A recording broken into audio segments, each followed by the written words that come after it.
There's a lot of talent starting to pop up around here, and the more we work together, the more the college students want to come out and listen, more, you know, just the local community want to come out and listen, because when there's good music, people will come. So that's why we have to keep working together and stuff. So. Now, Joe, do you write your own songs? And what do you channel to write this music? I do. Sometimes it's real life situations, but when I write songs, I like to tell a story. Honestly, whether it's true or not, if it's a good story, I like to write about it. What's your favorite song you've ever written? It's actually a newest one. It's called Good Night to You, and it's just kind of talking about, you know, I don't want to say goodbye, so I'll just say good night to you, kind of guy-girl situation. Now, do y'all enjoy writing love songs more? I know, Jared, you're now rock, so how do you channel your inner rock? Whatever we feel like talking about, we let it out in our lyrics. And so just we try to represent who we are as individuals, whether it's just fun or whether it's like trying to like write a song that, you know, means a lot to somebody or just tells a story, whatever. We just, you know, we let it out and just let the music like just take place, and that's to us what makes a song. So. Now, what led you? Did you ever look up to any other musicians when y'all were growing up to want to make y'all play? Oh, that list is so long. Yeah. I had the opportunity to play with a couple people a couple summers ago, Derek Groves, Will Knack out of Austin, and even currently, you know, artists around town kind of keep pushing it. Yeah. There's like Joe said, there's several people, and I think when I was in high school, the band that got me really wanting to listen to music again was Cross Canadian Ragweed, and I got on that train really early, and then because they were naturally just more rock, that led me to the bands I listen to now, and a lot of older rock bands that just are incredible that I listen to, but now when you listen to, you're like, my goodness, these guys are just unreal at what they do, you know. So it pushes you to, because if you don't want to play as good as the best, then how can you ever be as good as the best? Now, do y'all think there's all these reality shows going on relating to music, singing? There's American Idol, there's The Voice. Would y'all ever consider doing that on your own? Not now, no. Just because to us music is, we want to be who we are, and as much as, because music right now, if you want to pursue music, you can pursue music, because with the internet, you make good music, you will make it, and that's the option now. So we work hard at just being the best we can be individually and as artists and as a band and growing, and the product will work on its own. So I don't feel like we'll ever have to use anything like that. Do you see yourself on The Voice? But I'm excited for people that are able to, so for sure. That's very cool. Now, where can our audience find you? We don't have a website or anything yet, but you can check us out on Facebook. Okay. Awesome. Pretty much that's it for right now. We have a website called www.thedocsmusic.com. That's spelled D-O-C-S music.com. We just put up our EP about 2 months ago, and it's free for download, so you can check it out, and also we're on Facebook as well. So. Well, very cool. Yeah. Well, thank you so much for joining us today, Joe and Jared. I hope you all have a great day, and we'll be right back on AGCJ. PBS is the place you should go first. There are no advertisers to be satisfied, only an audience to be satisfied. We take our responsibility as journalists very seriously. We are constantly thinking about our viewers and what they care about. We want to let you know what the information is, and then you decide what you want to think. At the NewsHour, we are after the facts and only the facts. Welcome back to AGCJ. Our last guests are two individuals who are on completely different spectrums of the genre in the music industry. I would like to welcome Scott Shelby, the lead singer of the Scott Shelby Band, and Freddie Hatfield, also known as DJ Get Low around here. How's it going? Thank y'all so much for joining us today. Thanks for having us. Now, how did each of y'all get started in the music industry? I guess I got started, goes back to playing in like a church band way back in the day, but then we kind of got a little bit rebellish and decided to start playing songs that weren't so associated with church. And then we came to college, and you just surround yourself with a group of guys that enjoy the same type of music that you enjoy, and then start getting paid to do it, and that's the best part of it, I guess. So y'all love it a lot enough to continue to make it a career? Definitely. Yeah, definitely. It is my job, actually. So. I've seen some of your work, DJ Get Low. That's pretty exciting. I know a lot of my friends enjoy seeing it. Now, how do you make your music work like that? How do you actually DJ? It depends on the event, really. I mean, if you're just background music, I've been background music for local sororities before, then the entertainment, you know, or the excitement level builds up. Depends what time you're playing. I mean, just really, it's all based upon the crowd for me, you know. I mean, one mood, one day is completely different the next day. You just play it by song, I guess. That's very cool. Now, Scott, you mentioned earlier that you're more of a red dirt music. I guess you could classify it as red dirt. I mean, at some of the shows we go anywhere from like beatboxing, playing some, well, I guess rap type music through stuff like John Mayer, and then all the way back to George Strait and around to any of these Texas country guys that you've heard. So I guess since we don't sing strictly about Texas, like some musicians, that red dirt would be the genre that you'd have to stick us into, but it's whatever. So y'all are both pretty versatile.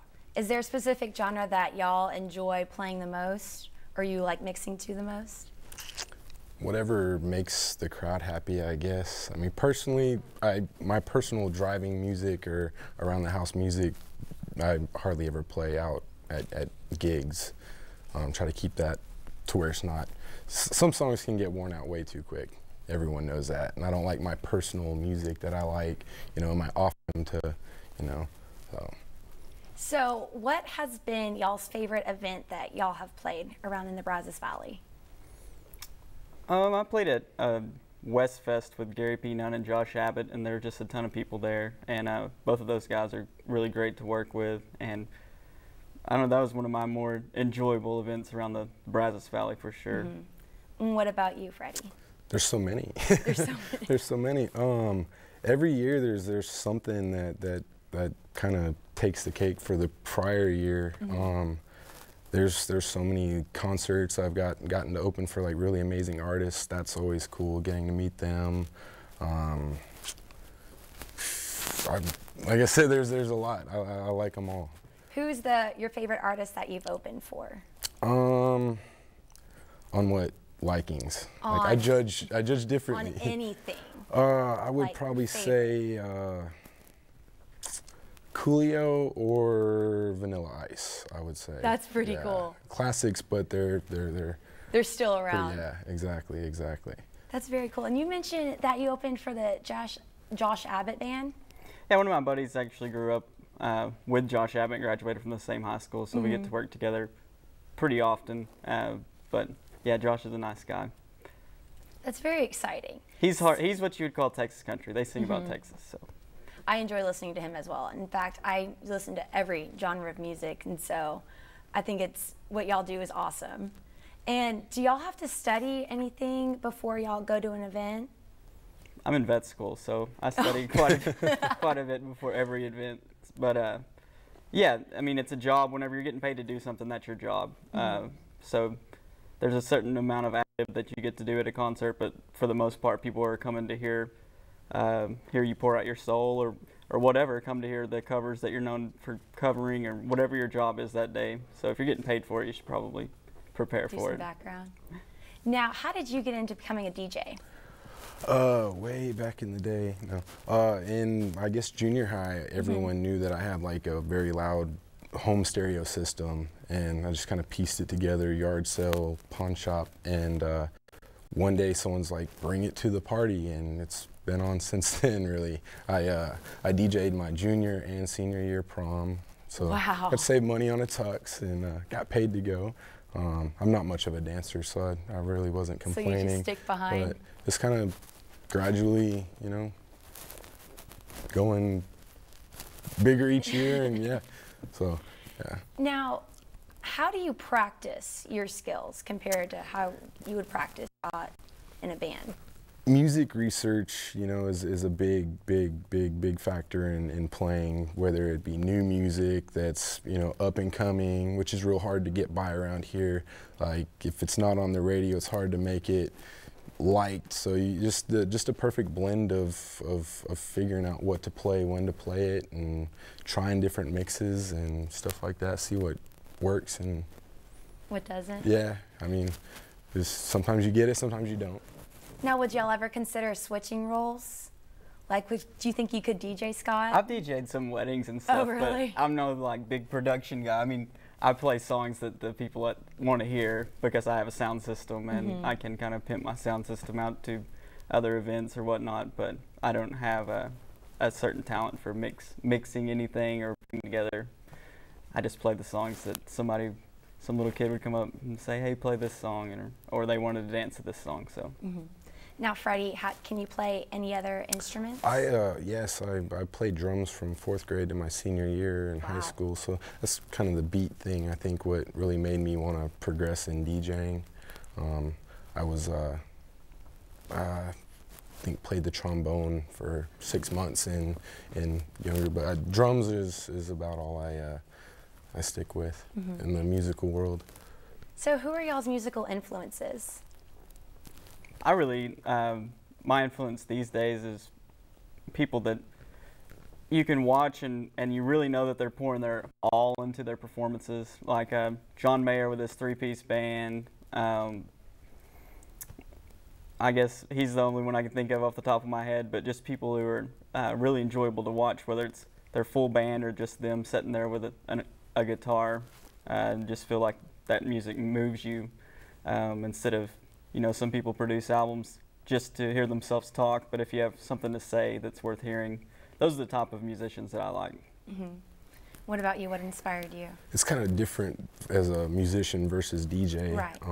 As far as DJs, I would definitely say the late DJ AM was a big influence because his eclecticness and his mixing was what I like to do. Don't stick with one genre the whole night.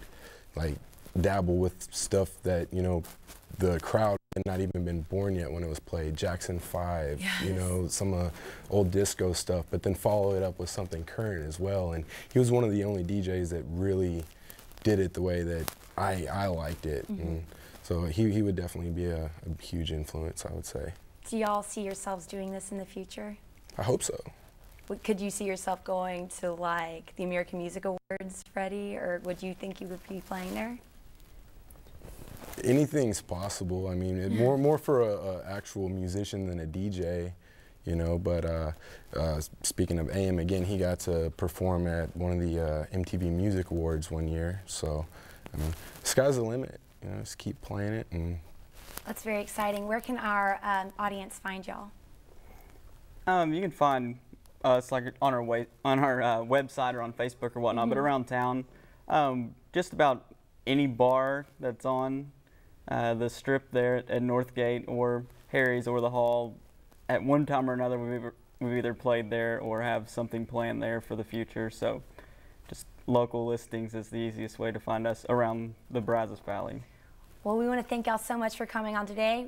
Remember to go check out DJ Get Low and the Scott Shelby Band. Thank you so much for joining us today on AGCJ.